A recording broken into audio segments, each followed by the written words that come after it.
Lockdown काहींसाठी फायद्याचं ठरलं तर काहींसाठी नुकसानीचं. तर अशाच एका 2 भन्नाट व्यक्तींना मी आज घेऊन आलो आहे आपल्या दुसऱ्या एपिसोडमध्ये निखिल आणि अभि. डॅमसोल टेक्नॉलॉजीजचे दोघेही फाउंडर आहेत. निखिल आणि अभि तुमचं स्वागत आहे. ठीक आहे.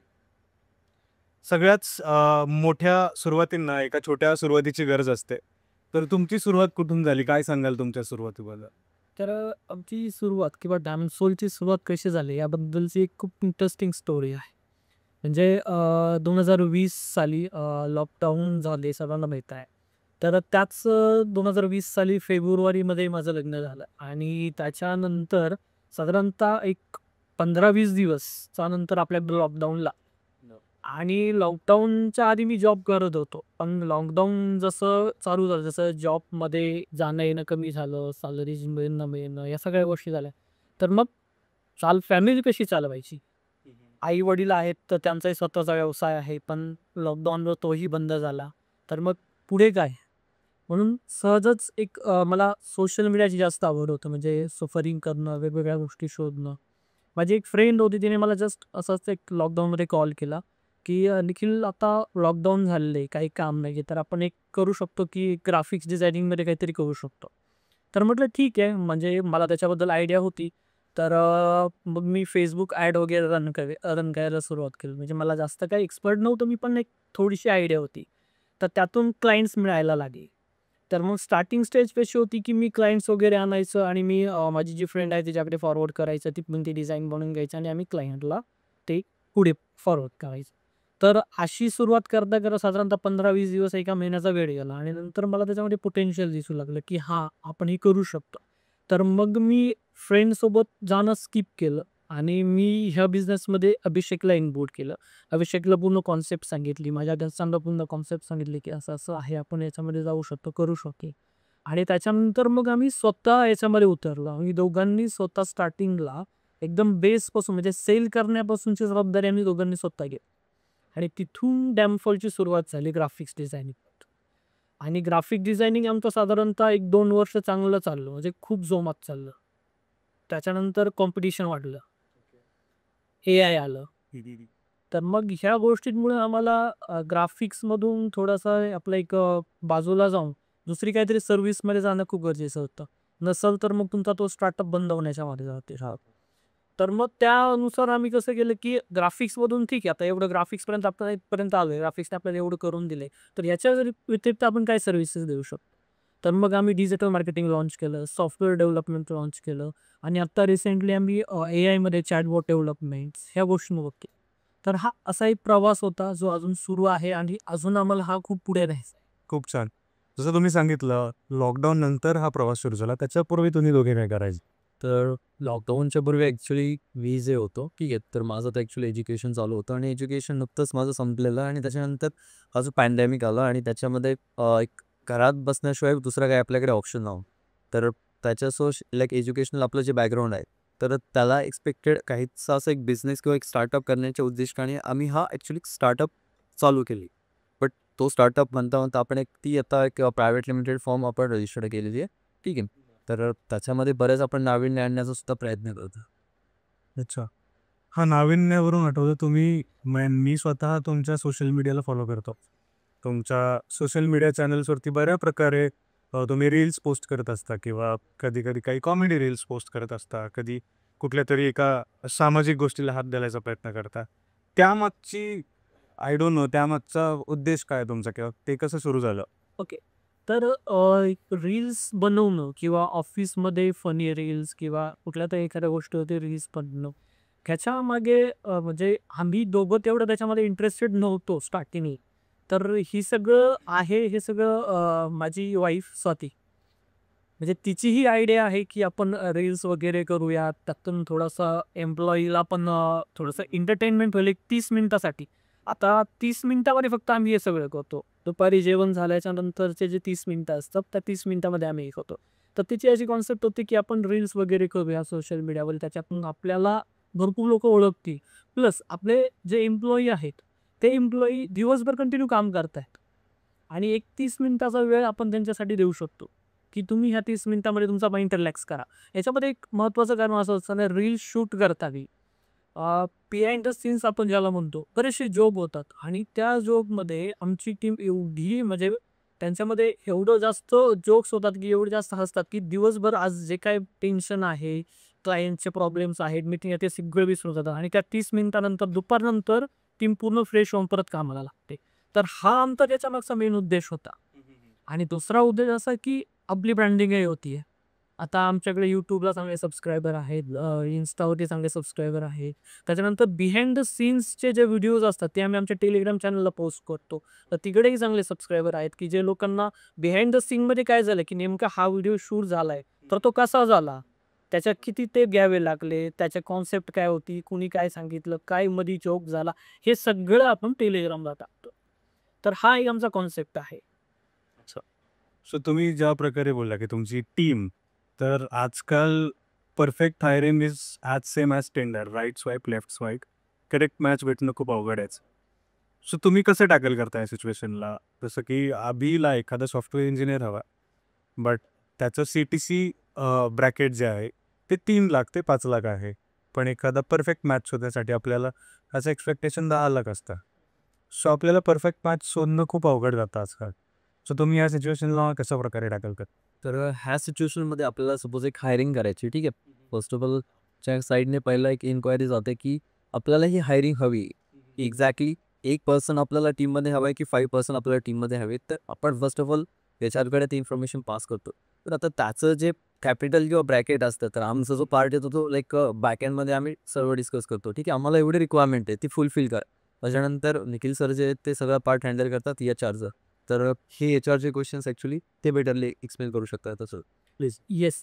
तर याच्यामध्ये आम्ही 2 ऑप्शन देतो. एक तर कॅन्डिडेट जर लोकल असेल, म्हणजे कॅन्डिडेट जर सिटी एरियामध्ये राहत असेल आणि एम-आय हे लोकल एरियामध्ये मनसरमध्ये, तर आम्ही कॅन्डिडेटला ऑप्शन काय देतो, की बाबा तू आता सिटी एरियामध्ये राहतोस, ठीक आहे. तिथं तुला जरी 25,000 रुपये सॅलरी असेल, तर तुझा एक्सपेन्स पण त्याच लेव्हलचा आहे. बरोबर. हेच जर तू लोकल एरियामध्ये येऊन राहिला, तर तुझा एक्सपेन्स जो आहे तो एवढा लेस होतो. त्याच्यामुळे तो एक आम्हाला मोठा ऑप्शन आहे, की तिथं आम्हाला एम्प्लॉयी आपल्याकडे जॉइन करायचा चान्स वाटतं.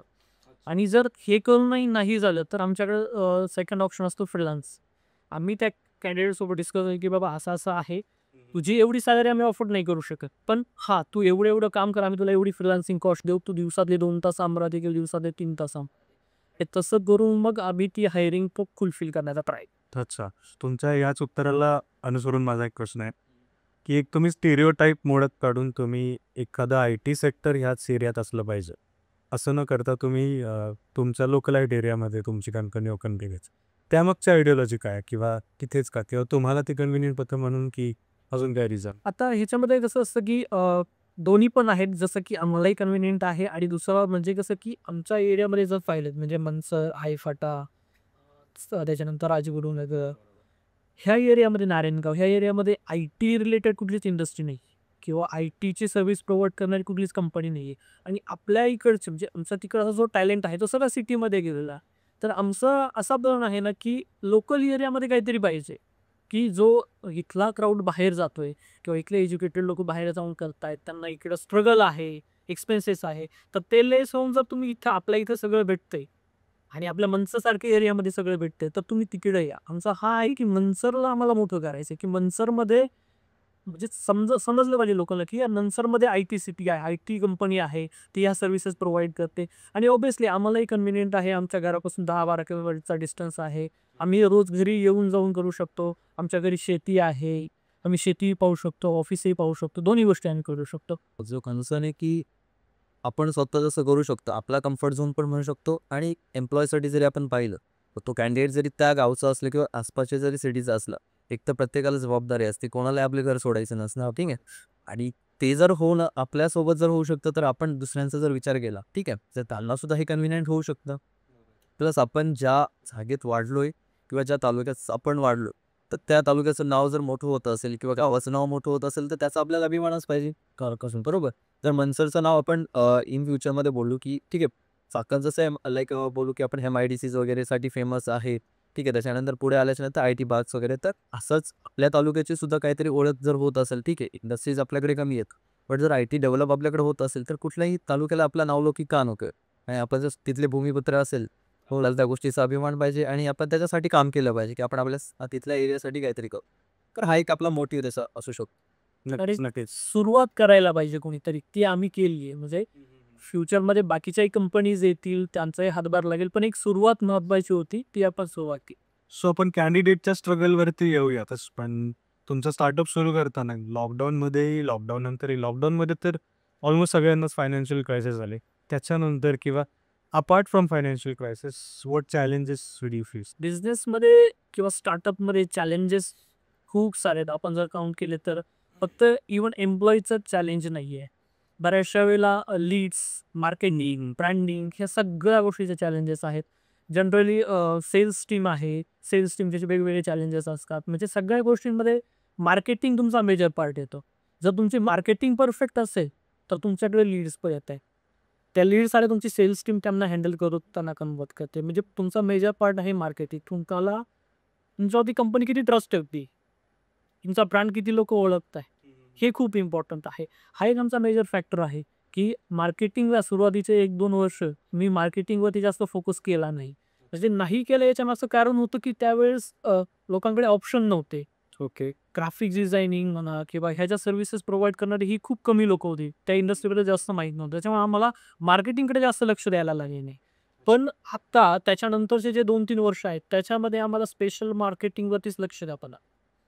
आणि सुरुवातीचे 2 वर्ष जे आम्ही मेहनत घेतली, त्यातून जो आम्हाला रेफरन्स क्लायंट मिळत गेला, त्याचा फायदा आता आम्हाला होतोय की त्यावेळेस आपले जे कनेक्शन बिल्ड झालेत, तेच कनेक्शन आता आम्हाला नवीन बिझनेस ओके. त्याचबरोबर आय थिंक आपला अजून एक चॅलेंज जे म्हणू शकतो की ठीक आहे, एक जो आपला गावचा साईडचा एरिया आहे, त्याच्यामुळे आपल्याला एक ते चॅलेंजेस मेन फोकस होत आहे की ठीक आहे, आम्ही ग्राउंड लेवलवरती काम केलं. इवन निखिल जे आहे, त्यांनी सुद्धा आपण ग्राउंड लेवलवर जे बोलतो की सेल्स करणं, क्लायंट नर्चर करणं, त्याच्याबद्दल क्लायंट पुढून काय बोलतं त्याचं फ्रस्ट्रेशन हँडल करणं, त्या जबाबदाऱ्यासुद्धा आम्ही दोघांनी पार पाडलेल्या.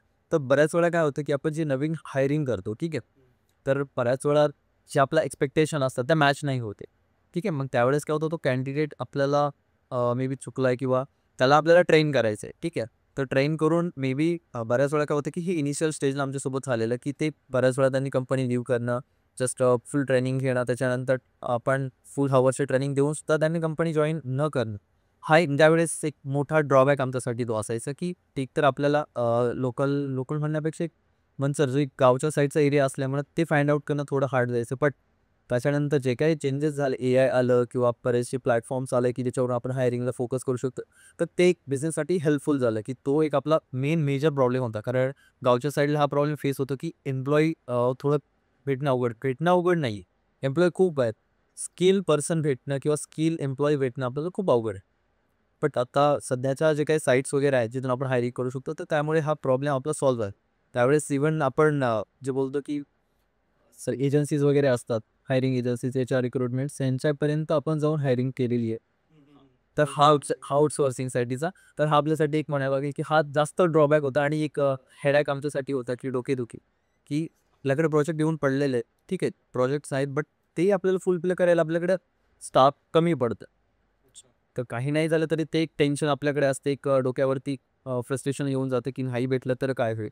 आणि त्या स्टेजला आपण असे नाही की आपण सगळं एक्सपिरियन्स ऑलरेडी आहे, प्रोजेक्ट्स आहे आणि हे जर प्रोजेक्ट केला तर आपण नवीन आणू शकतो. बरोबर, तो तो जो एक टाईम असतो, तो एक वेळ असतो, तर त्यावेळेस हे फ्रस्ट्रेशन येणं किंवा सचेतोकी होणं हे साहजिकच आहे. तर असं एक आपलं एक एक्सपिरियन्स आहे. म्हणजे तुम्ही तो स्ट्रगल अजूनही फेस करत असाल. अजूनही फेस करताय अजूनही. सो आपण एक राईट कॅन्डिडेट बद्दल बोलत होतो. तुम्हाला असा काही अनुभव आलाय, एखादा हसण्यास्पद अनुभव इंटरव्ह्यूमध्ये किंवा ट्रेनिंगमध्ये? जसं तुमच्या रील्समधनं बघू शकतो आपण, बट इन जनरल तुम्हाला कधी असा काही एक्सपिरियन्स आला इंटरव्ह्यूजमध्ये? मोस्ट ऑफ द इंटरव्ह्यूज जे आहेत, ठीक आहे, तर आय डोंट थिंक की बिकॉज माझ्याकडे जे यायचं तरी टेक्निकल यायचं, कारण जर तो व्हॅलिडेट असेल कॅन्डिडेट तरच तो माझ्यापर्यंत यायचा. बाकी बेटर एक्सपिरियन्स तर सरांकडे आहे. माझ्याकडे जर मी एक म्हणजे फनी किस्सा आहे तो. जनरली आपण एक डिस्कस करू शकतो की आमचं जे इंस्टाग्राम ID आहे डॅमसोल फॅमिली म्हणून, तुम्ही माहिती असेल तुम्हाला का ते खूप सांगतात. तर मला दिवसाला ना साधारणतः 10 ते 15 रिक्वेस्ट येतात. ओके. तर त्याच्यामध्ये ना एक त्या रिक्वेस्टमधले ना किमान 6 ते 7 जणांना हायरिंगसाठी असतात, म्हणजे जॉबसाठी असतात. आणि आता मला एक तुम्ही जनरल आन्सर द्या की तुम्ही सपोज एखाद्या ठिकाणी तुम्हाला अप्लाय करायचं, एखाद्या कंपनीमध्ये अप्लाय करायचं, तर तुमचा पहिला मेसेज काय असेल त्या? Is there any vacancy for me, is there any opening. Exactly. तर मला ना म्हणजे मला स्वतःला हसायला येते असे तिकडे फर्स्ट मेसेज असतात. मला एक मेसेज आठवतोय, चांगला आठवतोय. मला एक मेसेज आला होता, "शेठ तुमच्याकडे काही रिक्वायरमेंट आहे का हो?" म्हणजे इतपत येतं, म्हणजे ज्यावेळेस आपण अप्लाय करतो त्यावेळेस तुमचा एक फर्स्ट मेसेज हे तुमचं फर्स्ट इम्प्रेशन असतं. तर अप्लाय करताना तुम्ही ॲटलीस्ट कोणाशी बोलताय किंवा तुम्ही कोणाला मेसेज करताय, तुमचा फर्स्ट मेसेज काय असला पाहिजे हेच कॅन्डिडेटला माहीत नाही. आणि जनरली कॅन्डिडेट काय म्हणतात, की हां, माझं ग्रॅज्युएशन झालेलं आहे, मला जॉब द्या. स्किल काहीच नाही आहे, एक्सपिरियन्स काहीच नाही आहे, इंग्लिश कम्युनिकेशन नाही. फक्त मला जॉब द्या, कुठलाही द्या, फक्त मला जॉब द्या. म्हणजे हा एक्सपिरियन्स मला ना डेली आत्ता जरी मी Instagram ओपन केलं तरी मला 5-6 रिक्वेस्ट पडलेले असतील आणि त्याच्यामध्ये हेच मेसेज असते. तर ह्या व्हिडिओच्या माध्यमातून ना मला व्ह्युअर्सला हेही सांगायचं आहे, की ज्यावेळेस तुम्ही मेसेज करताय किंवा एखादी गोष्ट तुम्ही विचारताय, तर ॲटलीस्ट थोडंसं बॅकग्राऊंड चेक करा, की आपण काय मेसेज करायला हवा, कसा मेसेज करायला हवा. त्याच्यानंतर आपल्याला तिकडून रिप्लाय येईल. आता मी जनरली अशा लोकांना रिप्लायच करत नाही. कारण ते मला माहिती आहे माझ्या काहीच कामाची. बरोबर. तर असा एक एक्सपिरियन्स आहे. त्याच्यानंतर इंटरव्ह्यूमध्ये जर सांगायचं झालं तर जनरली काय होतं, की आमच्या लोकल एरियामधून कॅन्डिडेट्स येतात इंटरव्ह्यूला. म्हणजे भरपूर कॅन्डिडेट्स माझ्याकडे इंटरव्ह्यूला आले, जे की फ्रेशर असतात, की मलाही वाटतं चला लोकल आहे. बाहेरच्यांना आपण एवढे पैसे देण्यापेक्षा आपला कॅन्डिडेट जर आपल्या इकडचाच आला तर त्याचंही चांगलं होईल, आपल्याला एम्प्लॉय भेटेल. पण तिकडच्या भागामध्ये किंवा काही कॅन्डिडेट्समध्ये एक असा प्रॉब्लेम होतो ना, की त्यांचं फक्त प्लेन काहीतरी ग्रॅज्युएशन झालेलं असतं किंवा 12th पास असतं किंवा काहीतरी एखादी डिग्री कम्प्लिटेड असते आणि त्या बेसिसवरती त्यांची जॉब रिक्वायरमेंट असते. आणि ज्यावेळेस मी सॅलरीचा क्वेश्चन करतो ना, तर त्यांच्या सॅलरीच्या क्वेश्चनला एक्सपिरियन्स माणसापेक्षा त्यांची एक्स्पेक्टेशन जास्त असते. हा खूप मोठा प्रॉब्लेम आहे आणि त्यांना त्या म्हणजे कॅन्डिडेट्स लावून हेच समजत नाही, की ज्यावेळेस मी इंटरव्ह्यूला जातो, त्यावेळेस मी सॅलरीची अपेक्षा किती ठेवायला पाहिजे. मुळात त्यांना माझ्या कुठल्या पोझिशनला येस, तेच तेच नाही नाही. म्हणजे आता सपोज कंपनीमध्ये जर 4 व्हॅकन्सी तर तुम्हाला कुठल्यासाठी अप्लाय करायचं आहे? क्लिअर नाही आहे. सर जिकडं माझं काम होईल तिकडं माझं काम. आपल्याकडे एक एक अजून एक आमच्याकडे म्हणजे माझा पर्सनल एक्सपिरियन्स आहे, की त्या कॅन्डिडेटची सॅलरी एक्स्पेक्टेशन अशी होती, की मला तेवढी सॅलरी हवी आहे. बिकॉज त्याचं टेक्निकल स्किल तेवढं नव्हतं. बट त्याला का हवी आहे, तर माझ्या हसबँडची सॅलरी एवढी आहे, तर मला ती मॅच करून पाहिजे त्या लेव्हलची बाब. तर इथपर्यंत क्लायंट आपल्याला कॅन्डिडेट आपल्याला असे अप्रोच करताना भेटतात, की ठीक आहे मला जॉब हवा आहे, बट त्यांची एवढी आहे तर मला ॲटलीस्ट तेवढी तरी द्या मला करून. ठीक आहे, त्याचा आणि तुमच्या स्किलचं काही घेणं-देणं नाही. बट त्यांचं आहे म्हणून मला पाहिजे. तर असे पण बरेचसे एक्सपिरियन्स आपल्याला फेस झालेले आहेत त्याचं. सो याच माध्यमातून तुम्ही काय सांगू शकता, जे नवीन जनरेशन आहे किंवा जे आता जॉब बघतात इन जनरल फ्रेशर्स, त्यांच्यासाठी काय सजेशन असेल तुमच्या दोघांचे ॲज अ तर आत्ता आपण ह्या जर ट्रेंडनुसार पाहिलं, जॉब्स खूप आहे. असं नाही की जॉब नाही आहेत. जॉब खूप सारे जॉब आहेत. बट तुमच्याकडे स्किल पाहिजे. जर स्किलच नसेल तुमच्याकडे तर कुठेही जॉब तुम्हाला नाही. ठीक आहे. हे तर एक आपण बोलू शकतो की झेड जनरेशनचा जो किंवा जेन झीचा जो प्रॉब्लेम आहे, ठीक आहे, त्यांना फक्त एक्स्पेक्टेशन आहे. बट त्यांच्याकडे सगळ्या डिग्रीज आहेत, सगळं आहेत, नॉलेज आहे. बट स्किल नाही. कारण तुमच्याकडे जरी स्किल असेल, कुठली कंपनी तुम्हाला हायर करेल. पण तुमच्याकडे ठीक आहे, सर्व काही तुमच्याकडे डिग्रीज आहेत, पेपर आहेत. त्याचा काहीच उपयोग होत नाही. जर तुमच्याकडे स्किलच नाही आहे. स्किल असेल तर तुमच्याकडे डिग्री जरी नसली तरी आम्ही ते हायर करतो. कारण त्या स्किल बेसवर तो पुढे आलेला आहे, तर त्या स्किलचा उपयोग कंपनीला होणार आहे. तुमच्या डिग्रीचा उपयोग तुम्हाला होणार. तुमच्या स्किलचा उपयोग कंपनीसाठी होतो आणि त्याचा बेनिफिट ते तुम्हाला ॲज अ सॅलरी म्हणून देतं कंपनी. बरोबर. याचंच एक एक्झाम्पल आहे आमच्याकडे सुयोग आहे, की मी रील्स वगैरे पाहिला असला मी त्याला कंटिन्यू बघतो. तर तो आमच्याकडे कॅन्डिडेट आहे. त्याच्याकडं ना एज्युकेशन कमी आहे. पण त्याचं स्किल जे आहे ना, ते आमच्यासाठी खूप बेनिफिशियल आहे. म्हणजे तुम्ही त्याला सेल्समध्ये टाका, तुम्ही त्याला हाउसकीपिंगमध्ये टाका, तुम्ही त्याला टेक्निकलमध्ये टाका, कुठल्याही डिपार्टमेंटमध्ये टाका. तो त्याचे 100% देणार आहे. ते काम तुम्हाला परफेक्टली करून द्या. अशा कॅन्डिडेटची गरज आहे. आणि सेकंड एक एक्झाम्पल सांगायचं झालं रिगार्डिंग स्किल आणि एज्युकेशनबद्दल, तर मी काल काल की परवा एक इंडियन कोर्स वाचली. एक कॅन्डिडेट आहे दिल्ली युनिव्हर्सिटीमध्ये शिकते. तिच्याकडे 12 सर्टिफिकेट्स आहेत. टॉपर होती ती क्लासमध्ये. 12 सर्टिफिकेट्स, 5 ते 6 मेडल्स आहेत. ती टॉपर होती. तिने काही कंपनीजमध्ये इंटर्नशिपसाठी अप्लाय केला. पण तिला कुठल्याच कंपनीमध्ये इंटर्नशिपला चान्स मिळाला नाही. त्याच्यामागचं कारण होतं तिच्याकडे स्किल नाही. स्किल डेव्हलप केल्याशिवाय जॉब मिळणं खूप कठीण आहे ह्या सिच्युएशनला. स्किल तुमच्याकडे पाहिजे. तुम्ही डिजिटल मार्केटिंग शिका, तुम्ही वेब डेव्हलपमेंटमध्ये या, तुम्ही फुल स्टॅकमध्ये या. तुमच्याकडे ग्राफिक डिझायनिंगचं स्किल पाहिजे. काही ना काहीतरी स्किल पाहिजे. स्किल असेल तरच आत्ता जॉब आहे. स्किल नसेल, प्लेन एज्युकेशन जसं की माझं प्लेन ग्रॅज्युएशन झाले, मला जॉब त्यांनाही याच्यावर ह्या सिच्युएशनला खरंच जॉब. आणि आपण म्हणू शकतो की एआय रिलेटेड एआय आल्यामुळं त्या टाईपचे जॉब राहिलेच नाही आता. त्याच्यामुळे तुमच्याकडे स्किल पाहिजे. Skills as in like what kind of a skills you anticipate? Yes. Skill like अशी मी एक प्लेन ग्रॅज्युएशन केले, माझं एक ग्रॅज्युएशन झालेलं मी कॅन्डिडेट आहे आणि मी जॉब शोधते, पण मला जॉब भेटत नाही. पण ह्याच ऐवजी सपोज दॅट माझं ग्रॅज्युएशन झाल्याच्या नंतर मी एक 3 महिन्याचा किंवा 6 महिन्याचा एखादा सर्टिफिकेट कोर्स केला. सपोज मी तुम्हाला सांगितलं की मी डिजिटल मार्केटिंगचा एखादा कोर्स केला आणि तो कोर्स करता करता मी एखाद्या कंपनीमध्ये ॲज अ इंटर्न केली. त्यांनी मला कुठलेही पैसे दिले नाहीत किंवा मी मागितलं नाही.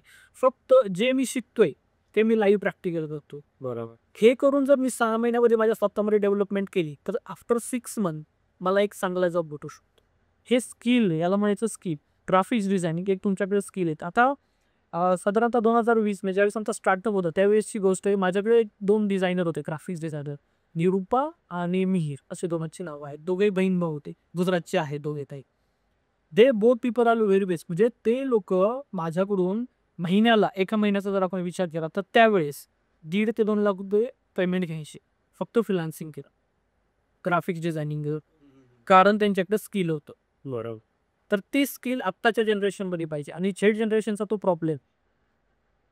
त्यांना असं वाटतं की माझं एवढं एज्युकेशन झाले म्हणून मला एवढी सॅलरी पाहिजे, पण स्किल तुझ्याकडे का? असंच काही जेनजीचा एक्सपिरियन्स आलाय असाच येस. तरीमध्ये काही इंटरव्ह्यू म्हणण्यापेक्षा ना मी आता जस्ट अप्रायझल झालं सगळ्यांचं. तर त्या अप्रायझलमधला मी एक्सपिरियन्स सांगतो की आपण अप्रायझलमध्ये स्टार्टिंगला कॅन्डिडेटला विचारणं, म्हणजे दोघांना पण. माझ्याकडे 90s वाले पण आहेत आणि झेड जनरेशन पण आहे. तर मी 90s वाल्या कॅन्डिडेटला पहिले विचारलं की बाबा आता आपल्याला अप्रायझल करायचं आहे, मला इक्विपमेंट मला द्यायची, तर तुमची काय अपेक्षा आहे? तर म्हणजे मला अक्षरशः मला त्यावेळेस असं वाटलं की असे एम्प्लॉई मला भेटले पाहिजेत सगळे. मी त्या कॅन्डिडेटला विचारलं की तुमची सॅलरी एक्सपेक्टेशन किती आहेत, की सपोज तुम्हाला हाईक पाहिजे तर किती हाईक पाहिजे? तर कॅन्डिडेटचा आन्सर होतं, सर मला 1000 ते 500 रुपये मिळाले मी खुश आहे, पण मला ह्या कंपनीला एका टॉप पोझिशनला पाहिजे. ओके. मला ही कंपनी टॉप पोझिशनला गेलेली पाहिजे आणि म्हणून माझं हे सगळं चाललेलं आहे, म्हणून मी माझे 100% इकडे काम करतो. आणि हाच क्वेश्चन ज्यावेळेस मी झेड जनरेशनमध्ये विचारला, तर झेड जनरेशनचं उत्तर असं होतं की मला आत्ताची सॅलरी नाही, याच्यामध्ये मला 5,000 ते 7,000 रुपये वाढवून पाहिजेत, तरच मी कंटिन्यू करेल, अदरवाईज मी कंटिन्यू करणार नाही. आणि असं म्हणणारा कॅन्डिडेट ॲज अ एक्झिक्युटिव्ह लेवलचा होता. तर मग हा प्रॉब्लेम आहे. आय थिंक आपण एक अनुभवलं पण होतं की याच्यामध्ये त्याने डायरेक्टली ठीक आहे प्राईजला आय थिंक एक इयर पण कम्प्लीट नव्हतं झालेलं, तर विदिन 6 मंथ ठीक आहे त्याची जी एक्झिस्टिंग सॅलरी आहे तर त्याच्या दुप्पट त्याला ती सॅलरी हवी होती. तर असे आपल्याकडे एक्सपिरियन्स आहे की त्यांना ती एक्सपेक्टेशन हवी कशाच्या जोरावरती की एक 6 मंथ काही जे नवीन एम्प्लॉईज आले होते जॉईन केले त्यांना जमलं नाही किंवा ते बर्डन सहन नाही झालं, त्याच्यामुळे त्यांनी क्विट केलं. बट मी नाही क्विट केलं, तो माझ्याकडे बेनिफिट आहे. त्याच्या व्यतिरिक्त माझ्याकडे दुसरा काही रिझन नाही किंवा स्किल नाही आहे की ज्याच्या बेसिसवर मी तुमच्याकडे 100% हाईक मागते. तर असे सुद्धा आपल्याकडे एक एक्सपिरियन्स येतात. But Abhi and Nikhil, don't you think so if suppose candidate तर त्या लेवलचं काम करत असेल तर त्याला नाही, तो डिझर्व करत असेल तर त्याला देणं कदाचित. आम्ही तेवढं देतो. आणि माझ्याकडे असेही कॅन्डिडेट आहेत की एक्झाम्पल सांगतो मी तुम्हाला. आता मी जे तुम्हाला सांगितलं की मी जे 90sच्या कॅन्डिडेटला क्वेश्चन विचारला की बाबा तुला अप्रायझलमध्ये किती पेमेंट पाहिजे, तर मी त्यांचं असं म्हणणं होतं की मला 1,500 रुपये दिले तरी केलं पाहिजे. मी त्या कॅन्डिडेटला 5,000 रुपयाची इन्क्रिमेंट देईल. Because of I know that की काम करतोय तो एम्प्लॉई तेवढं, तो त्याचे तेवढे पर्सेंटेज मला देतोय, तर मलाही त्याला तेवढं दिलं पाहिजे, तेवढी सॅलरी त्याला दिलीच पाहिजे as compare Z generation. Skill जर असेल आणि त्याची एक्सपेक्टेशन तो बोलत असेल की नाही मला डबल पाहिजे, ऑब्विसली आपण त्याला ॲग्री झालंच पाहिजे. ॲज अ बिझनेस ओनर तो जर तुम्हाला कंपनीचे 50% किंवा म्हणू शकतो 30 to 40% जर त्याच्या एकट्याकडून जर आपल्याला बेनिफिट येत असेल आणि तेवढे प्रोजेक्ट्स वगैरे किंवा मॅनेजमेंटचं तो काम करतो त्या लेवलचं आणि तो एक्झिक्युटिव्ह लेवलला, तर तेवढी सॅलरी तो डिझर्व करतो आणि आपण पण त्याला डिनाय नाही करू शकतो. ॲज अ CEO सुद्धा मी बऱ्याच वेळा असे कॅन्डिडेट्सला जे ते अप्रायझल किंवा हाईक म्हणू शकतो किंवा आपण एक इन्सेंटिव्ह क्रायटेरिया, सपोज क्लायंट बऱ्याच वेळा काय होतात की खुश होऊन काही आपण एक आपल्याला लँग्वेजमध्ये बोलू शकतो टिप देतात, ठीक आहे. तर त्या टिप्स वगैरे असतील त्या डायरेक्टली कंपनीच्या अकाउंटवर येतात, बट त्या कंपनीच्या अकाउंटवर डायरेक्टली जो कोणी एम्प्लॉई वगैरे तर त्याला त्या क्रेडिट झालेलं आहे, कारण ते त्याचं क्रेडिट आहे, ते आपलं क्रेडिट नाही आहे कंपनीचं. क्लायंटने जे दिलेलं आहे ते खुश होऊन त्याच्यासाठी दिलेलं आहे. तर आपल्याकडे ती सिस्टम नाही की ती कंपनीचं ग्रॅब करायचं, ते त्याच्या अकाउंटवरती त्याची जी काही सॅलरीमध्ये असेल ते इन्क्रीमेंट म्हणून येऊ शकतो, सॉरी नॉट इन्क्रीमेंट, त्याचा जो काय एक्स्ट्रा वर्क आहे, एक्स्ट्रा पेमेंट आहे, त्याच्यात ते आपण ॲड केलं आहे. तर असे पण आपल्याकडेच गुड एक्सपिरियन्स आहे. सो तुम्ही जेनझीचं वर्क कल्चर कसं मॅनेज करताय? आय मीन कधी रिक्वेस्ट आली आहे का, की मला आज घरून काम करायचं कारण माझा कुत्रा अलोन फील करतोय किंवा असं काही? Yes, yes. आपल्याला तो एक्सपिरियन्स आहे. आय थिंक 3 वर्ष झाले असेल त्या गोष्टीला. तर ठीक आहे, कॅन्डिडेट्स आपण नाव वगैरे तर नाही ते डिस्क्लोज करू शकत. बट इश्यू असं होता की त्या कॅन्डिडेटचं म्हणणं होतं एक्झॅक्टली जे आपण आता एक्झाम्पल लिहा, सेम एक्झाम्पल, की आमच्या घरी डॉगी आहे आणि तो एकटाच आहे घरी. तर तो असल्यामुळे मला घरी थांबावं लागेल किंवा मला सुट्टी द्या, हाल्फ डे द्या. ठीक आहे, कारण मी नाही येऊ शकत आणि त्याला एकट्याला घरी जे आहे ते राहता येत नाही किंवा तो एकटा घरी थांबू शकत नाही तो डॉगी. तर अक्षरशः मला त्यावेळेस माझ्याकडे म्हणजे ती माझ्याकडेच आले होते सुट्टी मागायला. तर मला त्यास ऐकून एक हसायला आली होती. बट मी बोललो की ठीक आहे, तुम्ही एचआरला विचारा किंवा तुमच्या मॅनेजरला विचारा काय करायचं आहे ते, तो काय म्हणतो त्याच्यावर. अशी ठीक आहे, जनजीला मॅनेज करणं त्यांच्या कम्फर्ट झोननुसार जर आपण केलं, तर ते जे आपल्याला एक्सपेक्टेड आउटपुट आहे ते काढून देणं. बरोबर. बट त्यांच्या मनासारखं नाही झालं, तर ते even without any warning, without any notice ते सेकंड डे सुद्धा क्विट करू शकतात किंवा ऑन दी स्पॉट सुद्धा ते क्विट करू शकतात. म्हणजे जेनझी सेन्सिटिव्ह आहेत इन जनरल. येस, जेनझीस सोबत अजून एक टेक्नॉलॉजी आली आहे ती म्हणजे AI. सो तुम्हाला हायर करताना किंवा आजकाल आपण कुठल्याही गोष्टीत हा इंटरव्ह्यू घ्यायच्या आधी मी AIचा वापर केलाच आहे अर्थातच. सो आपण प्रत्येक पॉसिबल गोष्टींसाठी आजकाल AI वापरतो. तुम्ही ॲज अ फाउंडर तुम्हाला ह्या गोष्टीचा किती जास्त फायदा होतो किंवा किती जास्त नुकसान होतं? आणि निखिल, तुम्ही ऑलरेडी HR बॅकग्राऊंडचे आहात, तर तुम्हाला याच्याने काही प्रोज आणि कॉन्स काही अनुभवले? आता AI रिलेटेड म्हणजे मला असं काही फायदा किंवा ह्याच्याबद्दल जास्त काही वाटत नाही HR रिलेटेड किंवा AI आल्यामुळं. हां, पण इथं एक आहे, की जो कॅन्डिडेट माझ्याकडे येतोय, त्याला AI कितपत येते किंवा त्याला AI बद्दल किती माहिती आहे, हे माझ्यासाठी आत्ता गरजेचं आहे. कारण येणारा कॅन्डिडेट जर AI वाला असेल, त्याला AI बद्दल नॉलेज असेल, ChatGPT काय आहे, नवीन-नवीन टूल्स कुठले आले मार्केटमध्ये, हे जर त्याला माहिती असेल, तर तो मला प्रॉडक्टिव्हिटी देऊ शकतो. तर ते खूप इम्पॉर्टंट आहे. आता जनरली मी ज्यावेळेस इंटरव्ह्यू करतो, त्यावेळेस मी प्रत्येक कॅन्डिडेटला हा क्वेश्चन विचारतो, की ChatGPT बद्दल काय आयडिया आहे? ChatGPT बद्दल काय माहिती आहे? अजून ChatGPTसाठी कुठले ॲप्लिकेशन्स आहेत, की ज्याच्यात आपण इन्फॉर्मेशन जनरेट करू शकतो किंवा सपोज तुला मी ChatGPT ओपन करून दिलं, त्यांचं प्रीमियम व्हर्जन बाय करून दिलं आणि एखादा डेटा किंवा एखादी इन्फॉर्मेशन सर्च करायला लावली, तर तू ती कशी करशील? याच्यामध्ये 100 पैकी फक्त 10 कॅन्डिडेटला याचं उत्तर माहिती असतं, की मी हे कसं करू शकतो. 90 लोकांना याचं उत्तरच माहीत नाही. म्हणजे अजूनही ChatGPT बद्दल लोकं अवेअर नाही. तुम्हाला कसा फायदा होतो याचा ChatGPTचा किंवा कुठल्याही AI टूल? येस अभिषेक बिलेस. तर ChatGPT टूल्सचा आपल्याला फायदा म्हणण्यापेक्षा एक फायदा नाही म्हणू शकत आपण, एक टाईम सेव्हिंग आहे. ओके. बऱ्याच वेळा इश्यू ठीक आहे, मी सुद्धा हा फेस केलेला आहे, की जेव्हा मी इन सेल्समध्ये काम करायचो, तर प्रॉब्लेम असा व्हायचा की ठीक आहे, प्रपोजल शेअर करायला लागायचे, प्रोजेक्शन क्लायंटला द्यावे लागायचे. कारण त्यावेळेस प्रोजेक्शन शिवाय क्लायंट वर्क नाही होत, इव्हन प्रपोजल आपल्याला द्यावंच लागतं. तर बऱ्याच वेळा काय व्हायचं की आपल्याकडे जी इन्क्वायरी आहे किंवा जो क्लायंट आहे त्याला प्रोजेक्शन देण्यासाठी आपल्याला जी काय बॅकएंड टीम आहे किंवा टेक्निकल टीम आहे त्याच्यावरती डिपेंड राहावं लागायचं. आणि त्याच्याकडून जेव्हा ते येईल, मग मे बी ते अराउंड 24 अवर्स असतील, मे बी आफ्टर डे असेल, तर त्याच्यानंतर ते आपल्याला प्रपोजल यायचं किंवा जे टेक्निकल गोष्टी जे ॲस्पेक्ट असतील ते चेक करून यायचे. बट आता AIमुळे आपल्याला फायदा हा काय होतो, की जे प्रोजेक्शन आपल्याला पाहिजेत ते प्रोजेक्शन आपल्याला विदिन सेकंड भेटतात आणि त्याच्यावरती आपण रिवर्क करून जो आपला 1 दिवसाचा 24 अवर्सचा टाईम आहे, तो कमी करून आपण 1 ते 2 तासामध्ये आपला टाईम सेव्ह करून पुढच्याला जे एक्सपेक्टेड आहे, तो क्लायंटसुद्धा ग्रॅब करू शकतो. इव्हन आपले टाईमसुद्धा सेव्ह करू शकतो. आता ओल्ड जनरेशनमध्ये आणि आपल्या जनरेशनमध्ये ठीक आहे, ते टाईमचं जास्त त्यांना काही नाही वाटत, त्यांना पैसे वाचले पाहिजे. बट आताच्या जनरेशनचं आपलं कसं आहे, की टाईम वाचला पाहिजे.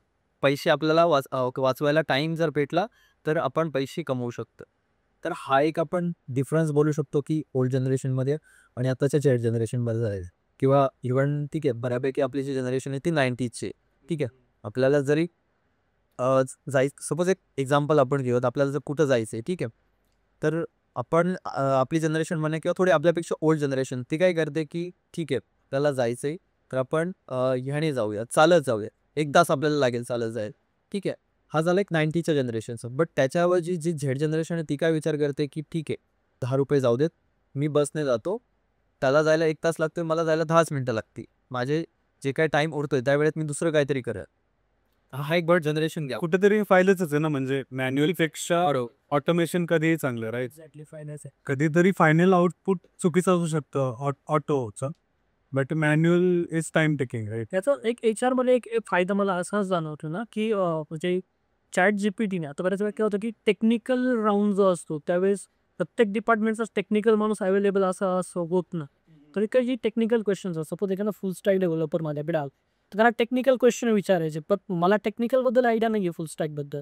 तर सिम्पल आहे, मी चॅट जीपीटीला विचारलं बा, की असा इंटरव्ह्यू मला घ्यायचा आहे, असा कॅन्डिडेट असं हे बॅकग्राऊंड आहे, मला टेक्निकल क्वेश्चन जनरेट करू दे. तो 2 मिनिटामध्ये ते जनरेट करून देतो आणि तेच क्वेश्चन मी कॅन्डिडेटला विचारते. तो तिथे टाईम सेव्ह होतो, प्लस एक जो अर्धा तास जाणार होता किंवा तो जो इंटरव्ह्यू घेणार असणारे टेक्निकल माणूस त्याची जी प्रोडक्टिव्हिटी कमी होणार होती ती वाचते चॅट जीपीटी. हा एक मोठा फरक. आता ह्या क्वेश्चनवरून माझ्याकडे एक एक्सपिरियन्स आलेला आहे, जो की मी एक्सपिरियन्स केलेला आहे, की एक इंटरव्ह्यू माझ्याकडे आलेला टेक्निकलसाठीचा.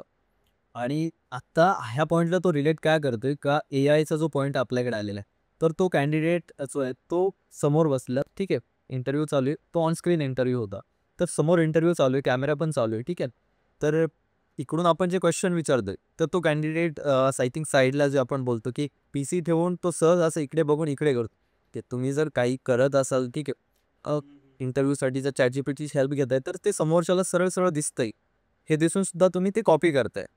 तर त्या काही गोष्टी अवॉइड करू शकता तुम्ही, की ठीक आहे, इंटरव्ह्यू तुमचा चालूच आहे, बट साईडला तुम्ही PC ठेवताय आणि तुम्ही सरळ असे डोळे फिरवताय, तर डू यू थिंक की समोरचा जो इंटरव्ह्यू आहे त्याला ते दिसत नाही. बट याच्या मदतीने तुम्ही जे ते सिंक्रोनायझेशन करून किंवा बाकीच्या सगळ्या गोष्टी करून इंटरव्ह्यूचे आन्सर देऊ शकते. बट ते समोरच्याला पकडले जाते. जसं तुम्ही जे चीट करताना किंवा इंटरव्ह्यूमध्ये क्रॅक करताना AI वापरता, तसं समोरचा जो बसलेला आहे तो पण चॅट जीपीटी आम्ही अर्धा तास दिवसात खूप इंटरव्ह्यू घेतले असेल, त्यामुळे जे काही फेस मुवमेंट आहे, आय मुवमेंट आहे, ते सुद्धा समोरून कॅप्चर होत आहेत. तर ह्या गोष्टी सुद्धा AI मध्ये आता आपण पॉसिबल करतो आणि जे काही हे प्रॉब्लेम्स आपल्याला फेस होत होते, तर त्याचं रिझोल्युशन रिझोल्युशन म्हणण्यापेक्षा एक सोल्युशन आपल्याला भेटलेलं आहे. तर हा एक फायदा आहे. चीटिंग करण्यापेक्षा AIचाच वापर करून आपण वेल प्रिपेअर्ड राहू शकतो. बरोबर. नाईस. सो आपण पुढच्या सेगमेंटकडे वळूया. पुढचा सेगमेंट असा आहे, की तुम्ही तुमचा वर्क लाईफ बॅलन्स कसा मेंटेन करता. Since we all know you guys have YouTube channel, you guys have Instagram page. Apart from it, how do you maintain your like work life balance, किंवा तुम्ही लोकांना काय प्रकारे सजेस्ट कराल, की कसं त्यांनी वर्क आणि लाईफचा बॅलन्स? आता याच्यामध्ये वर्क म्हणजे मी जनरल माझ्या एम्प्लॉईजचं सांगतो. म्हणजे मला असं वाटतं, की माझ्या एम्प्लॉईंनी असं केल्याच्यानंतर त्यांचं वर्क लाईफ बॅलन्स होईल किंवा त्यांचं एक जे ऑफिसमध्ये येण्याचा मूड आहे. म्हणजे मी असं एम्प्लॉईला सांगतो, की उद्या सकाळी मला ऑफिसला जावंसं वाटलं पाहिजे. सकाळी झोपेतून उठल्याच्यानंतर मला असं नाही, "यार आज परत ऑफिसला जायचं, परत तेच." असं न होता त्याला ऑफिसला जावंसं वाटलं पाहिजे. ह्यासाठी काय करता येईल? तर आम्ही काय केलेलं आहे ना, आमच्या कंपनीमध्ये आम्ही 3 ब्रेक असतात आमचे. एक लंच ब्रेक आणि 2 टी ब्रेक असतात 10-10 मिनिटाचे. आम्ही मॉर्निंगला साधारणतः 10 सव्वा 10च्या दरम्यान एक टी ब्रेक घेतो 10 मिनिटाचा. ओके. आणि त्या 10 मिनिटामध्ये आम्ही कुठलंही ऑफिस रिलेटेड डिस्कशन करत नाही. आम्ही त्या 10 मिनिटामध्ये जनरल जोक्स, कुणाच्या लाईफमध्ये काय चाललं म्हणजे जनरली काय चाललंय, कुठं फिरायला जायचं किंवा काय नेक्स्ट प्लॅन करायचा, कुणी आज कुठं फिरायला गेलो होतो, ह्याबद्दल डिस्कशन करतो. आणि ह्यातून ना एक फार मोठा फायदा आम्हाला असा होतो ना, की एखाद्यावरती जे प्रेशर असतं ना, ते प्रेशर कमी होत जातं. म्हणजे चला सगळेजण बोलतायत ना, मी त्याच्यामध्ये काहीतरी बोलतो किंवा एखादा जोक होतो, हसतो, तर तो त्याचं जे दुःख आहे किंवा डोक्याचं टेन्शन आहे, तो ते काही वेळासाठी विसरून जातो. सेम आम्ही इव्हिनिंग सेशनला पण करतो आणि सेम मिडलला पण ज्यावेळेस जेवणाच्या नंतर रील शूट होता, त्या रील शूटमध्ये आम्ही प्रत्येक कॅन्डिडेटला सांगतो, की तुम्ही पार्टिसिपेट व्हा. बरेचसे कॅन्डिडेट असतात, की जे कॅमेरा समोर यायला लाजतात किंवा नाही वाटतं. पण आमचं त्यांना सजेशन असतं, की तुम्ही या. ठीक आहे, तुम्हाला नाही यायचं, तुम्ही साईड कॅरेक्टर तर प्ले करा. बरोबर. जो जोक होईल, एखादा काहीतरी पंच पडेल, त्याच्यावरती तुम्ही हसा, रिॲक्शन द्या. त्याच्याने तुमचं माइंड फ्रेश राहील. हा एक माझा म्हणजे सगळ्या एम्प्लॉईला किंवा जे वर्क करतात त्यांच्यासाठी एक महत्त्वाचं सजेशन, की तुम्ही ह्या गोष्टी मॅनेज करा आत्तापासूनच. म्हणजे ऑफिसचा वेळ ऑफिससाठी, ज्यावेळेस मला काम करायचं त्यावेळेस काम आहे. ज्यावेळेस मी टाईमपास करतोय किंवा सगळ्यांसोबत बसतोय, गप्पा मारतोय, त्यावेळेस तुम्ही तेच करा. त्यावेळेस आम्ही त्या 10 मिनिटामध्ये क्लायंटने काय केलं आणि मला किती टार्गेट आहे हा विषय घेतच नाही. तरच कॅन्डिडेट प्रोडक्टिव्हिटी देते. तर हे जर बोलणं झालं की कॅन्डिडेट विषयी, ठीक आहे, कारण कॅन्डिडेट आपल्या इथं असतो मिनिमम 8 to 9 हवर्स, बरोबर. 8 to 9 हवर्समध्ये आम्ही त्याला जे देतो टास्क परफॉर्म ते करतात, त्याच्याबद्दल नो डाऊट. आपल्याला लाईक कुठलाही कॅन्डिडेट किंवा एम्प्लॉय विषयी आम्हाला कुठलीही तक्रार नाही. बट ॲज अ ओनर म्हणू शकतो किंवा जे आपण हँडल करतो, तर आमचं असं आहे की एकदा एम्प्लॉय ऑफिसमधून गेल्याच्या नंतर, ठीक आहे, इवन ऑन अ संडे त्याला कुठलाही कॉल वगैरे करायचा नाही, कारण तो त्याचा तेवढाच वेळ असतो जो फॅमिलीसोबत देत असतो, इवन ऑन अ संडे सुद्धा.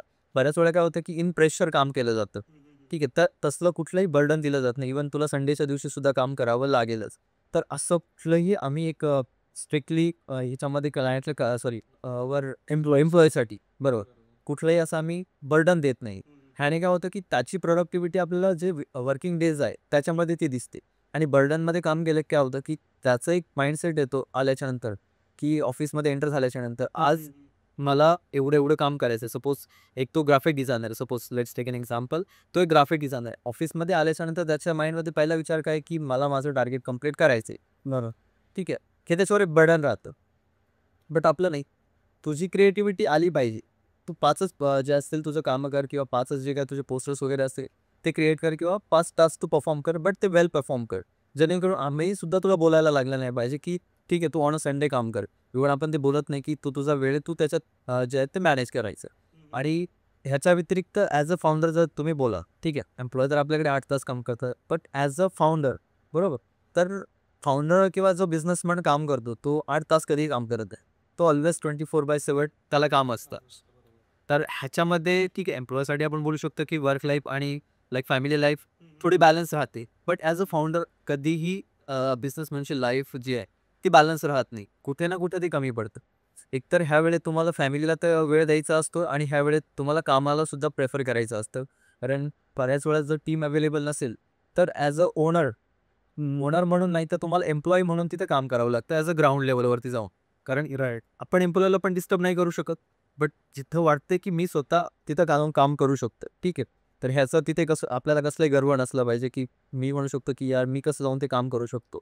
ठीक आहे, मी एम्प्लॉयला सांगतो त्याला कॉल करतो, बट त्याची सुद्धा एक लाईफ आहे.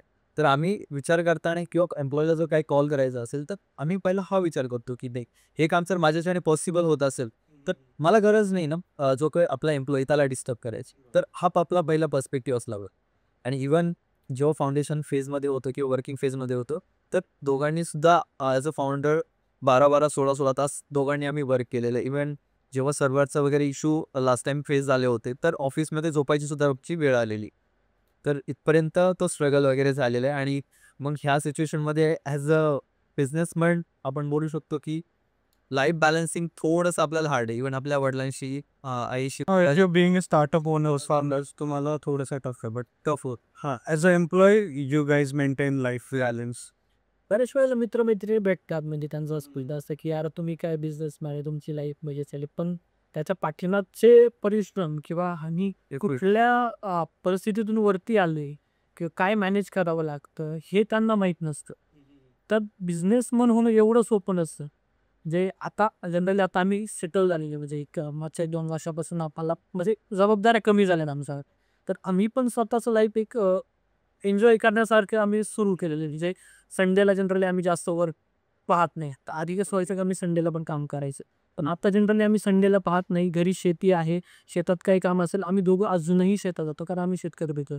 शेतामध्ये काहीही काम असेल तर आम्ही स्वतः जाऊन शेतामध्ये काम करतो. मग आम्ही असं म्हणत नाही की बाबा मी एका कंपनीचा ओनर आहे, मी कसं शेतामध्ये जाऊ किंवा मी कसं हे काम करू. काही नाही, आपलं एन्जॉय म्हणून आम्ही काम करतो. कारण जर तुम्ही सारखंच कॉम्प्युटर आणि स्क्रीन याच्यामध्ये अडकून पडलात तर मग तुम्ही त्यातून बाहेरच येऊ शकत.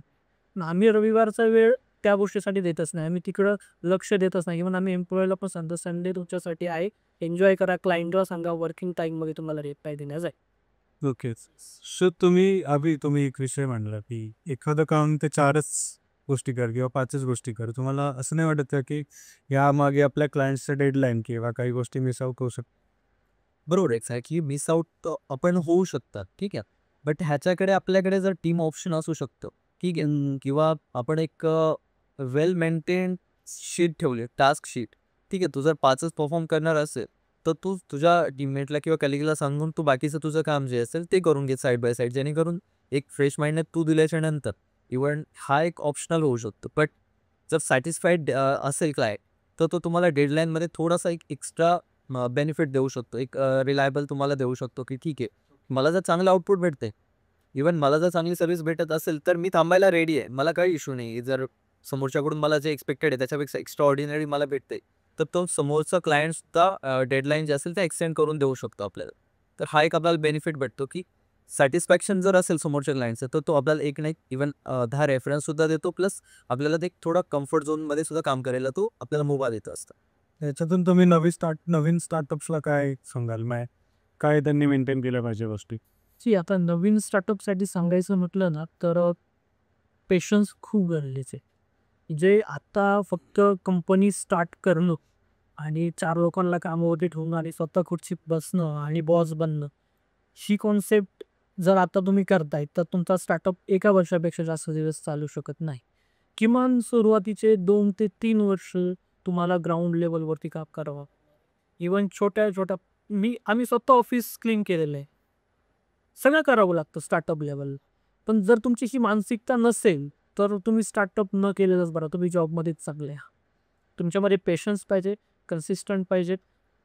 कधी-कधी असं होतं, की खिशातले पैसे जे आपली सेव्हिंग आहे, ती सेव्हिंग आपल्याला इन्व्हेस्टसाठी वापरावी लागते. म्हणजे सॅलरीसाठी, मार्केटिंगसाठी. तर ती सुद्धा आपली तयारी असली पाहिजे.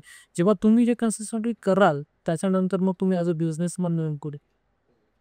आणि सेकंड, आपण जर कुठलाही बिझनेस एक स्टार्ट करतो, ठीक आहे. नंतर 6 महिने म्हणण्यापेक्षा आपण वर्षभर कुठलंही प्रॉफिट एवढं होईल, तेवढं होईल, हे एक्स्पेक्ट करणं थोडंसं चुकीचं होऊ शकतं. ठीक आहे, बट प्रॉफिटशिवाय बिझनेस चालत नाही. बट ॲटलीस्ट तुम्ही 6 महिने इन्व्हेस्ट केले पाहिजेत.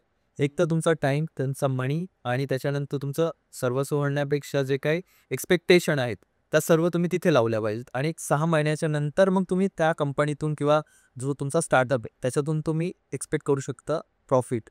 बट 6 महिने तरी तुम्हाला कुठले प्रॉफिट एक्स्पेक्ट नसतं करायचं. जर तुम्ही एखादा कुठला स्टार्टअप सुरू करता, ठीक आहे. जर तुमच्याकडे एक मोठे एक बिग ब्रँड वगैरे असेल किंवा तुमच्याकडे काही सपोर्टिव्ह असेल, तर तुम्हाला ऑब्व्हियसली तो आपण स्टार्टअप म्हणू शकत नाही. तो ॲज अ एक कंपनी ती इन्व्हेस्टमेंट्स करून स्टार्टअप करते. बट ॲज अ स्टार्टअप लेव्हलला कुठलाही 6 महिन्यामध्ये प्रॉफिट एक्स्पेक्ट करणं थोडंसं एक एक्स्पेक्टेशनचं आपल्या कधी-कधी निराशा पण होऊ शकते. हेच एक तुम्हाला तुमचं पहिलं क्लायंट आठवते कोण? माझा पहिला क्लायंट मला आठवतोय. एक लास्टचा क्लायंट होता. त्याचं नाव मला आता आठवत नाहीये. पण त्यांचा बिझनेस मला आठवते. प्लेबिंग ब्लॉक्स जे असतात, ते ब्लॉक्स ते बनवायचे. आणि तो माझा पहिला क्लायंट होता. म्हणजे सगळ्यात स्टार्टिंगला म्हणजे त्याच्या आधी खूप इन्क्वायरीज झाल्या. पण पेमेंट करणारा पहिला तो क्लायंट होता. कन्व्हर्ट झाली. येस, ज्याने ₹500 देऊन लोगो डिझाइनचा माझ्याकडून प्रोजेक्ट घेतला होता. आणि म्हणजे एक 10-12 इन्क्वायरीज नंतर तो क्लायंट असा होता, की ज्याला मी सांगितलं, की सर ॲडव्हान्स पेमेंट करावं लागेल आणि ₹250 ॲटलीस्ट तुम्ही ॲडव्हान्स करा, मग मी तुमचं काम चालू करतो. तर त्याने मला त्यावेळेस असं सांगितलं, की हे 250 माझ्यासाठी काही असं नाही. हे ₹500 मी तुला सेंड केलेले, तू मला काम कंप्लीट करून दे. तर तो माझा फर्स्ट क्लायंट होता आणि तिथून जी सुरुवात झाली ती आता कंटिन्यू आहे. म्हणजे आणि असं कधी एक्सपिरियन्स आला का, की पैसे देतोय बट आम्हाला नको आहे हा क्लायंट, किंवा we don't want to work with you for some reasons? Yes, Abhishek म्हणजे येस झालं. तर ह्याच्याबद्दल बोलायचं झालं तर असे एक्सपिरियन्स आपल्याकडे खूप आलेले आहेत. तर काही हे असं सर्टन रिझन्समुळे झालेलं आहे. बट समोरचा जो व्यक्ती आहे, तो प्रोफेशनली त्याने काम आपल्याला दिलेलं आहे. पण त्याला आउटपुट पण दिलेलं आहे. बट त्याने हे कन्सिडर कधी नाही केलं, की ठीक आहे, मला काम नको आहे किंवा माझ्या बिझनेसमध्ये लॉसेस झालेले आहेत किंवा मला प्रॉब्लेम्स आलेले आहेत दुसरे. तर ॲज अ बिझनेसमन तो सुद्धा त्याच लेवलचा आहे, की त्याने रिलेशन मेंटेन ठेवण्यासाठी जे काही ड्यू पेमेंट्स आहेत, ठीक आहे, तो असं नाही बोलला, की मी ते करणार नाही. ते करून सुद्धा त्याने जस्ट फीडबॅक आपल्याला दिलेले आहेत, की yes, we have to continue the relationship. But मला ते ब्रेक नाही करायचे ते. But I am paying you. तर असे सुद्धा आपल्याकडे गुड क्लायंट्स आहेत. आणि सपोज एक बॅड क्लायंटसुद्धा आहे, की जे वर्क आपण फुलफिल करून सुद्धा आपल्याकडे ते पेमेंट नाही आले. सॅटिस्फाईड नाही आहेत किंवा पेमेंट्सच्या बाबतीत जर बोलायचं झालं, तर आपण बोलू शकतो, की ठीक आहे, बिझनेसमध्ये लॉस आणि प्रॉफिट ह्या 2च गोष्टी असतात, की ह्याच्यावरती चालतं. एखादा आपला गुड आणि एखादा बॅड, हे 2च पॉसिबिलिटी असतात आपल्याकडे. ओके, थोडं सिरियस गप्पानंतर थोडंसं एक फनी राऊंड करूया. I do this rapid fire. एका शब्दामध्ये तुम्ही उत्तर देऊ शकता, किंवा एका सेंटेन्समध्ये पण सांग. 1 वर्ड, HR की थेरपिस्ट? थेरपिस्ट. थेरपिस्ट मोर थेरपिस्ट. LinkedIn की इन्स्टा रील्स, कशातून जास्त टॅलेंट सोपे? ॲज ऑफ नाऊ आम्हाला Instaवरूनच सापडते. Instagram reels. लीडरशिप म्हणजे पॉवर की प्रेशर? काहींच्या बाबतीत प्रेशर आहे, काहींच्या बाबतीत पॉवर आहे, बट आमच्या बाबतीमध्ये प्रेशर आहे. Okay. So next question is for you, Nikhil. Work-life balance हसावं की रडावं since you already got a corporate experience. काही टाइम हसावं, काही टाइम रडावं. तुमचं spirit animal laptop, wifi router की डीबगर? वायफाय. जर एआयने तुमचं काम चोरलं तर तुम्ही काय करा? तुम्ही ओनर आहात, तुम्ही काय नाही, तुम्हीच एआय. तुम्हीच AI डेव्हलप करूय, आम्ही वेगळा AI डेव्हलप करू. टेक्निकलचा भाग जेमिनाय की चॅट ChatGPT. डॅमसोल नावाच्या मागचं रहस्य काय? डॅमसोलचं एक्झॅक्टली नाव जे आपण आहे ते एक सर्च करून किंवा एक स्टडी करून आय थिंक आपण 15 दिवसाचा जो आहे तो एक सर्वे करून ओव्हरऑल टीम डिस्कस करून हे नाव डिसाईड केलेलं आहे. आणि डॅमसोलचं मिनिंग जे आहे डिझाईन आणि मार्केटिंग सोल्युशन, तर हे एक नाव आहे. जसं डिझाईनचा डी, त्याच्यानंतर आपण जे इनिशियल जोडं दिलं त्याच्यावर ते कम्प्लीट नाव बनलं डॅमसो, डिझाईन अँड मार्केटिंग सोल्युशन. तर हा फुल फॉर्म. ओके. स्टार्टअप म्हणजे स्ट्रगल की ॲडव्हेंचर? ॲडव्हेंचर. सगळ्यात जास्त वेळ लागणारा कामाचा भाग क्लायंटला समजावणं की बग फिक्स करणं? क्लायंटला समजव. बग फिक्स झाला तरी समजावंच लागेलच. जर उद्या काही करण्याचं स्वातंत्र्य असेल तर डॅमसोल काय करेल?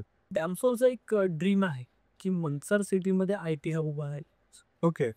टीममध्ये कोण मजेत काम करतो आणि कोण कामात मजा करतो? CEO. CEO your best person in your team, right? 3 शब्दात डॅमसोल टेक्नॉलॉजीजला describe. Design, development, marketing. Work, fun time, enjoy. Okay. Nice. Damsol टेक्नॉलॉजीजबद्दल मी खूप जास्त इन्फो आपण घेतो. तुमच्या पर्सनॅलिटीबद्दल बोलूयात थोडंसं. निखिल जर तुम्ही फाउंडर नसते किंवा त्याच्या HR नसते किंवा कुठल्याही कॉर्पोरेट लाईफमध्ये असते तर तुम्ही काय असते? मी जर असं HR नसतो किंवा कॉर्पोरेट लाईफमध्ये नसतो तर जनरली जो आपला पारंपरिक व्यवसाय आहे शेती वगैरे मी तिकडेच असतो. जर मी हे स्किल किंवा शिकलो नसतो, स्ट्रगल केलं नसतं तर जे सगळेजण करतात म्हणजे शेतकरी, आम्ही शेतकरी गुजर आहोत, तर जे आमच्या वाडवडिलांनी केली शेतीची मशागत करणं, शेती पिकवणं, तेच आम्ही केलं असतं. तुम्ही अभि? करेक्ट. मी जर डॅमसोल ॲक्च्युली कंपनी नसती तर फर्स्ट ऑफ ऑल एक्झॅक्टली मी एक माइंडमध्ये एक आपण बोलू शकतो की एक आपलं माइंड सेटअप केलेलं आहे की नोकरी नाही करायची. ठीक आहे, व्यवसाय जरी करायला आपल्याला लागला, ठीक आहे, तर तो व्यवसाय जरी आपल्याला आपण बोलू शकतो लिंबू सरबत विकायचं जरी असला, ठीक आहे, तरी तो व्यवसाय करायचा. बट नोकरी करून दुसऱ्याच्या हाताखाली गुलामी करण्यापेक्षा आपण आपला स्वतःचा व्यवसाय करू. मला एक वाक्य आठवत आहे बट ते पॉलिटिकल असल्यामुळे ते आपण पॉलिटिकल नाव न घेतलेलं बरं, ठीक आहे. तर त्यांचं असं म्हणणं आहे की नोकरी मागण्यापेक्षा नोकरी देणाऱ्याची भूमिका आपली असली पाहिजे. तर मी हे खूपदा ऐकत आलेलं, मी त्यांना ॲक्च्युली फॉलो पण करतो, त्याच्यामुळे त्यांच्या विचारसरणीचा बऱ्यापैकी भाग मी माझ्या लाईफशी रिलेट करत असतो. तर ते पण मी बऱ्याच वेळा फॉलो करतो की नोकरी मागायची भूमिका आपली कधीच नसली पाहिजे, आपली नोकरी देणाऱ्याची भूमिका असली पाहिजे. आणि पण एक बाळकडू ज्याला बोलू शकतो, तर आमच्या फॅमिलीकडून फुल सपोर्ट असतो की तू नोकरी करू नकोस, ठीक आहे, तू 15,000ची नोकरी करण्यापेक्षा आपला जो फॅमिलीचा जो बिझनेस आहे असाच कुठला तरी तू दुसरा एक बिझनेस टाक, जेणेकरून 15,000 तो दिवसाला कमवू शकते. 15,000मध्ये तू आजच्या जमान्यामध्ये काय करू शकतो? 15,000ची जी नोकरी आहे तुला, ठीक आहे, तो जरा व्यवसाय केला. इवन आता माझ्या जो वडिलांचा बिझनेस आहे, ठीक आहे, तर ते आता 20 वर्ष झाले ते बिझनेस करतात आणि तो काय असं फार मोठा बिझनेस नाही आहे. बट त्या काळात तो घर चालवण्यासाठी तो एक उदरनिर्वाहाचं साधन होतं. कोणता बिझनेस?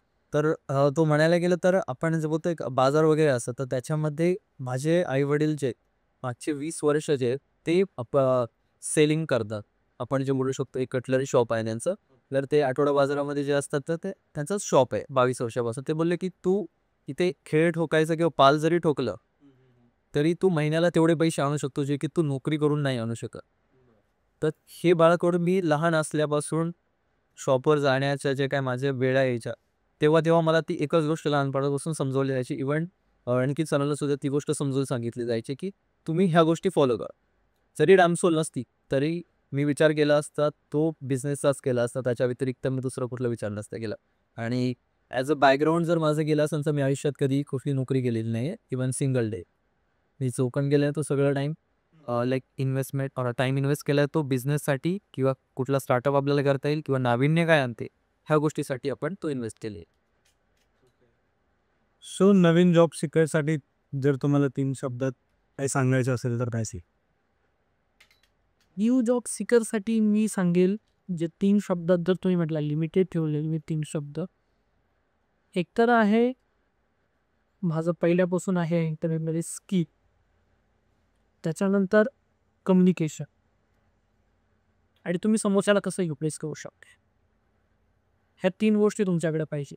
म्हणजे सपोज जर तुम्ही तुमच्या बॉसला इम्प्रेस करू शकलात किंवा एचआरला इम्प्रेस करू शकलात, ऑब्व्हियसली तुम्ही पुढे जाऊन तो क्लायंटलाही इम्प्रेस करू शकाल आणि तुम्ही कंपनीच्या ग्रोथमध्ये खूप मोठा हातभार लावू शकता. ह्या 3 गोष्टी तुमच्याकडे पाहिजे. तुम्ही कसं एक मिनिमम वर्डमध्ये जर सांगायचं झालं तर एक मिनिमम आपल्याकडे स्किल, ठीक आहे, स्किल झाल्याच्या नंतर एक पर्सनॅलिटी आणि एक वेल स्पीकिंग तुमचं असलं पाहिजे. That's enough. स्टार्टअप सुरू करणाऱ्यांसाठी स्टार्टअप सुरू करणाऱ्यांसाठी माझं असं म्हणणं आहे की तुमच्याकडे इन्व्हेस्टमेंट किती आधी तुम्ही ते पहा. जे तुमच्याकडे इन्व्हेस्टमेंट 1,00,000 आहे तर तुम्ही 10,00,000चं शोधणार का? मी 1,00,000मध्येच काही करू शकतो किंवा 1,00,000च्या कमीमध्ये मी काय करू शकतो, हे तुम्ही का. आणि तुम्ही स्टार्टअप करताय तर स्टार्टिंगला तुम्ही स्वतः एम्प्लॉई म्हणून का का स्टार्टिंगला स्वतः एम्प्लॉई म्हणून 15-15 तास फक्त काम करा. ग्राउंड लेवलवरती सगळं काम करा आणि त्याच्यानंतर मग तुम्ही यश. किमान 1 वर्षभर तुम्ही कन्सिस्टंट राहिलं पाहिजे. 1 वर्षभर मी प्रॉफिटमध्ये नाही आहे, मी काम करतोय माझ्यासाठी. असंच तुम्ही म्हणून चालाल तर तुम्ही एक चांगला स्टार्टअप तयार करू शकता. सो मित्रांनो, अशा प्रकारे निखिल आणि अभिने त्यांचा स्ट्रगल किंवा एखादा स्टार्टअप सुरू करण्यासाठी कन्सिस्टन्सी किती महत्त्वाची किंवा न्यू जॉब सिकर्ससाठी स्किल्स किती महत्त्वाचे आहेत हे सांगण्यात आलं. तर अभि आणि निखिल, तुमचे खूप खूप धन्यवाद आमच्या पॉडकास्टमध्ये आल्याबद्दल. धन्यवाद.